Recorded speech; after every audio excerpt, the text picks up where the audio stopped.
ان کی کہانیوں پر فلم بنانے کی فکر میں۔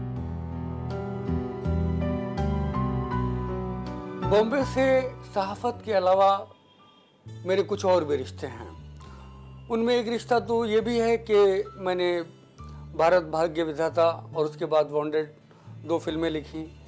پہلاج نیلانی، ششی لال نائر جیسے ڈائریکٹرز میری کہانیوں پر فلم بنانا چاہتے ہیں۔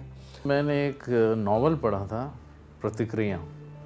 اٹ واز ریٹن بائی شری عزیز برنی۔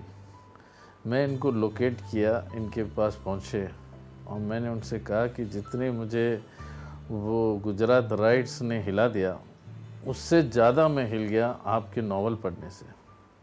آپ نے جس طریقے سے اس کو ایکسپلین کر کے اس کی ریئل ایکچولیٹی فیکچولیٹی کے ساتھ جیسے بتائے، تو میں نے کہا یہ کیسے آپ نے ایسا ایکسپلین کیا؟ تو بولا میں خود وہاں گئے تھے، میں نے خود یہ سب چیزیں دیکھا تھا، سب کچھ ہوا تھا، تو I could have explained it so well. تو میں نے ان سے کہا کہ آپ میرے لیے ایک فلم اس پر لکھ کے دے سکتے ہیں۔ تو انہوں نے پھر وہی ناول کو ایک اسکرپٹ کے طرح سے مجھے پیش کیا، اور جب میں نے وہ اسکرپٹ جب پڑھا تو میں نے کہا یہ ناول سے بھی بیٹر لکھا ہے۔ میں خود 10-15 پکچریں بنایا ہوں، لیکن مجھے ایسا رائٹر، ایسا ایکسپریسو پرسن ملا نہیں۔ تو میں اپنی سوارتھ کے لیے، اپنی سیلفشنس کے لیے ان کے پیچھے گھومتے رہتا ہوں کہ مجھے کچھ نہ کچھ گیان ملے اس سے۔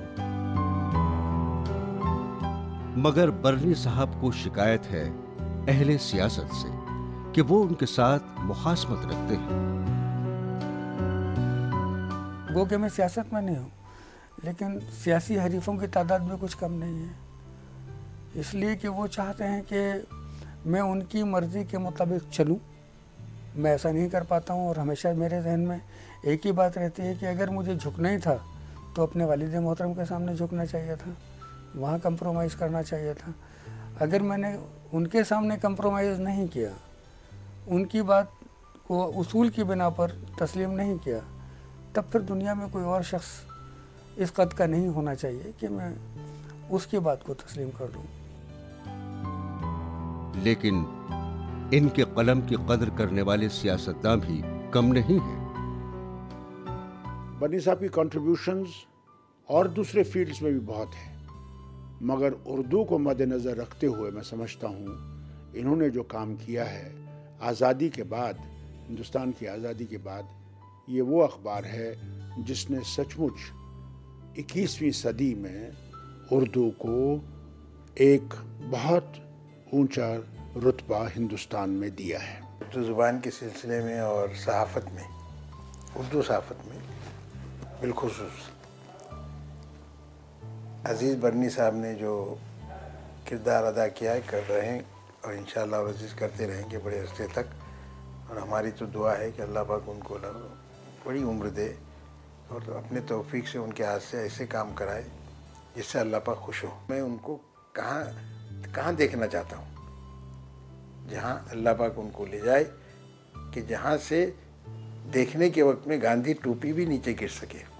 اتنا اونچا آدمی ہو گیا ہے کہ اوپر دیکھنے سے ٹوپی گر گئی۔ اردو کے ادیب اور قلمکار تو عزیز برنی صاحب کے گرویدہ ہیں ہی۔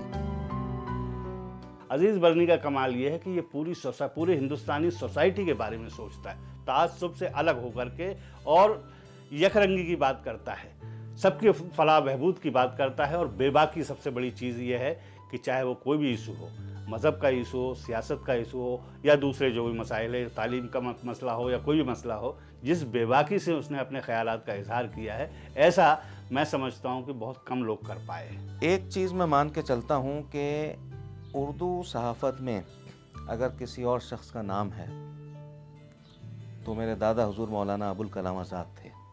انہوں نے الہلال اور البلاغ نکال کر اردو صحافت کی جو ایک بنیاد ڈالی، کہیں نہ کہیں بیچ میں وہ بنیاد جو ہے یا تو کمزور ہو گئی، یا یہ ہے کہ اردو صحافت اس طریقے سے نہیں چل پائی۔ لیکن ڈاکٹر عزیز برنی نے اس بنیاد کو دوبارہ ریوائیو کیا، اس کو ریجوینیٹ کیا، اس میں دوبارہ انہوں نے جو ہے جان پھونکی، اور آج اگر مولانا آزاد کا کوئی صحافتی وارث ہے، صحافت کے میدان میں کوئی وارث ہے ان کا، تو میں اس بات کو مانتا ہوں کہ وہ ڈاکٹر عزیز برنی ہیں۔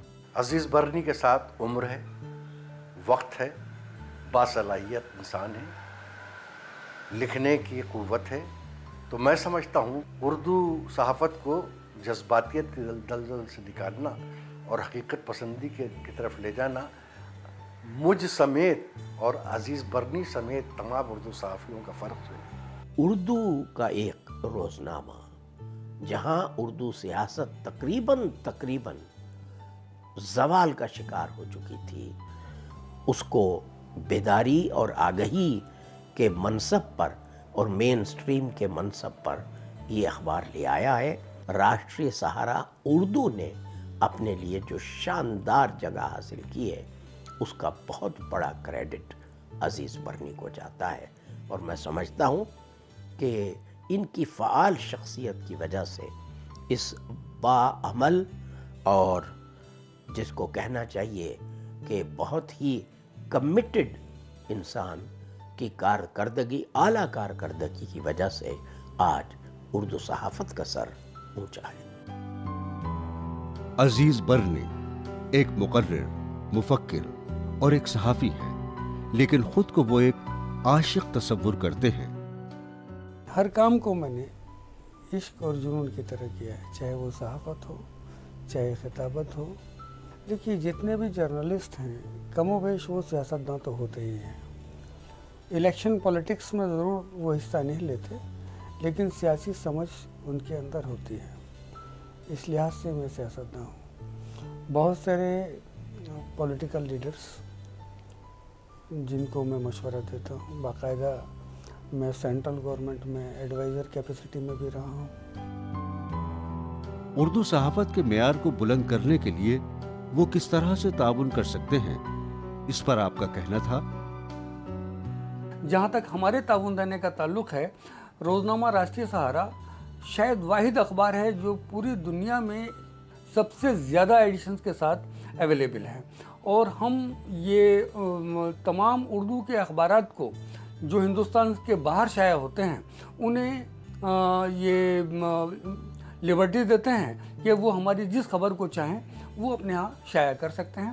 اس طرح ان کو ہندوستان میں اپنے کرسپونڈنٹس قائم کیے بغیر ہندوستان کے گوشے گوشے کی خبریں روزنامہ راشٹریہ سہارا کے انٹرنیٹ ایڈیشن کے ذریعے مل سکتی ہیں، جن کا وہ استعمال کر سکتے ہیں۔ آج کل ملک کے کئی علاقوں میں مسلم وقف جائیدادوں پر غیر قانونی قبضے ہو رہے ہیں، اس مسئلے پر برنی صاحب نے فرمایا، کوئی ایک ریاست ہی اس کے لیے ذمہ دار نہیں ہے، بلکہ ہندوستان کی بیشتر ریاستوں میں وقف کی جائیدادوں پر حکومتوں کی رضامندی یا ان کی سازشوں کے چلتے قبضہ کیا گیا ہے۔ جب تک حکومتیں ایماندار نہیں ہوں گی، رضاکارانہ تنظیمیں ایماندار نہیں ہوں گی، مسلمان متحد نہیں ہوں گے اور مشترکہ تحریک نہیں چلائیں گے، تب تک اس طرح کے قبضوں پر کچھ بھی کرنا یا کچھ بھی روک پانا ممکن نہیں ہوگا۔ صحافت کو اپنے کیریئر کے طور پر اختیار کرنے والے نوجوانوں کو